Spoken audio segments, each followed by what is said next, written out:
People always want to know, Doc, is this safe when I try to pop my neck or crack my neck? And that's an excellent question. There's a reason why when you're moving over and over that you hear these pops and these clicks within the neck. Here's the skinny on it.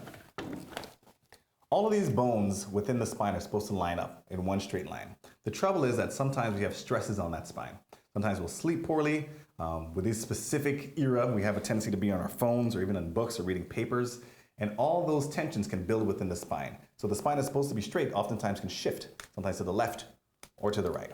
Here's the issue with this. On our own, it is very difficult to get these joints to move. So what the body actually does is it loosens the joint above or the joint below to compensate for that lack of motion.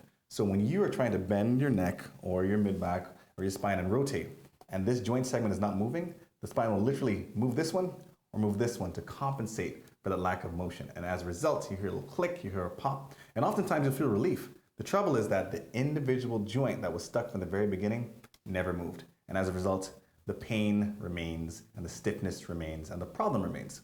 The beauty of chiropractic is that as healthcare professionals, licensed and board certified health practitioners, we're able to safely and effectively identify where these stresses are within the spine and using chiropractic methods, realign this spine so no longer do you have the necessity to continue to move these joints and click and pop all the time. We bring stability back to your joints.